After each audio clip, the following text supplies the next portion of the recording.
And today, Senator Rand Paul delivered exactly that, pressing DHS Secretary Kristi Noem on border spending, surveillance abuses, and why billion-dollar sports corporations get security on the backs of ordinary Americans. This exchange wasn't just tense, it exposed major cracks in the administration's numbers and accountability. Secretary knows, everybody knows, that's the end. We're going to try to move on to the next person to get you out of here. We talked a little bit about the wall earlier. The administration has asked for $46.5 billion for the wall. The border on the Mexican border is about 1,950 miles. We've fenced or walled about 700 of it. That leaves about 1,200 miles. There's 200 or 300 miles of it that probably never going to have a fence on. It's mountainous or just impossible to fence or wall. So I would say realistically, you got under 1,000. But let's just say there's 1,000. You really want to wall on 1,000. CBP says it's 6.5 million per mile. Your response today was 12 million per mile. That means $12 billion for 1,000 miles. We're off here by a factor of 3 or 4 with 46 billion.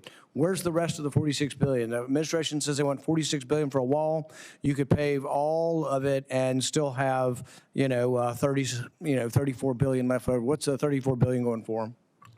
Yeah, Senator, thank you for the question. We do have 702 miles of wall today. 598 of that are steel. The rest of that is temporary that's in place. Since the president's been in office, over 70 miles has been erected. We have 11 contracts that have gone out and allocated. We also have 5 more that are pending. Based on the dollars that have been requested, it's not just the infrastructure that would be built that would be the actual wall construction.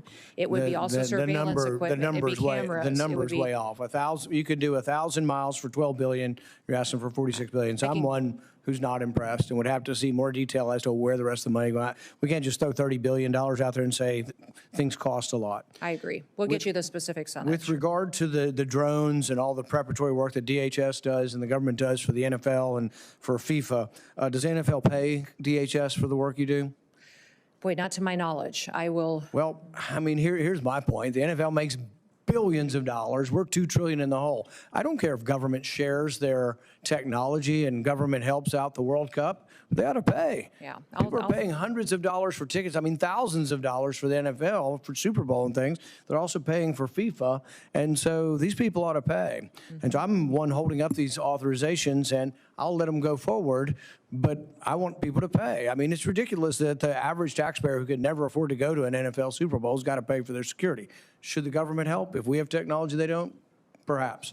But they ought to pay. So NFL, FIFA, I think they all ought to pay. And we'll be insisting on trying to put language in that. If you're a for-profit entity and the government's helping you, you ought to pay for it. With regard to TSA Quiet Skies and Tulsi Gabbard situation, I suspect there are going to be other people that were caught up in this thing as well. I'm horrified by the idea that we took a former congresswoman and we're surveilling her and riding on jets with her. There was another story of an air marshal whose wife, might have been at January 6th or something, and now we're, have air marshals following another air marshal or his wife. So I want to hear the whole story of what happened. I want to hear that people have been let go, that they're no longer doing this. If there were abuses of Tulsi Gabbard's liberties, I want to hear from that. But I want repercussions to come from this. And I think you've said something's coming. Please let us know, and let us know how the program the destruction of civil liberties can be minimized. I frankly probably have trouble with the whole program, but let's see if there's some way. But we need significant reform. If it needs legislation, please come to us with that. Thank you for your testimony today. This exchange between Senator Rand Paul and DHS Secretary Kristi Noem is one of those moments where political rhetoric collides with mathematical reality and exposes just how flimsy the administration's border security narrative truly is. Paul's central question is simple on its face: where is the rest of the $46 billion? But underneath that question sits a much larger issue: the lack of transparency, the inflated numbers, and the repeated use of border security as a catch-all justification for spending without accountability. Rand Paul highlights something DHS has struggled to justify. The administration claims it needs $46.5 billion for border wall construction, yet when you run the numbers, the math collapses immediately. He points out that roughly 1,000 miles of border could potentially support a wall, and even at $12 million per mile, which is already higher than CBP's own estimate, that equals $12 billion, not $46 billion. That leaves tens of billions unaccounted for. His frustration is rooted in the fact that DHS isn't offering a clear breakdown of costs, timelines, or project allocations. And that lack of clarity is not a small oversight. It's exactly the kind of opacity that invites corruption, misuse, and political manipulation.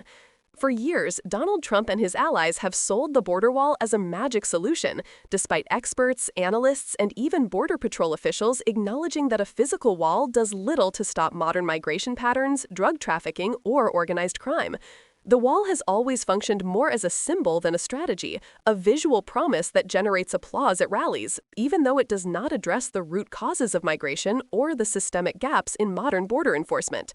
So when Paul asks, where's the rest of the $46 billion, he's really exposing how the administration is weaponizing the idea of a wall to justify massive, unexamined spending.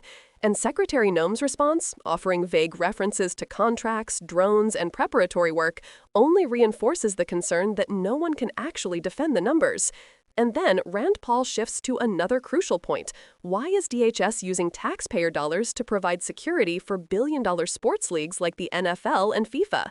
This is an important moment because it showcases how government agencies often absorb costs for wealthy private entities without demanding reimbursement. A normal American who can't afford a ticket to a Super Bowl is still paying for its security. And that's not a partisan issue. That's an issue of fairness, equity, and fiscal responsibility. Democrats have long argued that the government should stop subsidizing billion-dollar corporations, especially when those corporations are not contributing their fair share to the public good. But perhaps the most troubling part of the hearing is what Rand Paul raises next: surveillance abuses under the TSA's Quiet Skies program, including the monitoring of Tulsi Gabbard, a former congresswoman, and even the tracking of Air Marshals' own family members. This is exactly the type of overreach Democrats have warned about for years: government surveillance programs expanding beyond their intended scope, targeting people without probable cause, and eroding civil liberties in the name of national security. What Paul exposes here is a truth that both parties should be able to agree on. Unchecked surveillance powers inevitably lead to abuse. Yet under this administration, those abuses seem to flourish without oversight or consequences. The broader theme of the hearing is unmistakable: an administration that demands enormous sums of money, fails to justify it, uses national security as a shield for questionable spending, and oversees federal programs that violate civil liberties. Ultimately, what Rand Paul exposes, intentionally or not, is the weakness at the heart of the administration's border agenda. Not only is the spending opaque and inflated, but the strategies being funded don't actually address the real issues at the border. Instead of focusing on immigration reform, modern technology, staffing, processing capacity, and humanitarian management, the things Democrats have long argued are essential, the administration pours billions into a physical symbol designed for political impact, not policy effectiveness. This moment matters because it forces Americans to ask, if the government can't justify where $34 billion is going in a single budget request, what else isn't being disclosed? And beyond that, what happens when national security becomes a convenient excuse to hide bad policy, bad accounting, and bad intentions? This is why hearings like this are important. They peel back the layers and reveal the truth behind the talking points.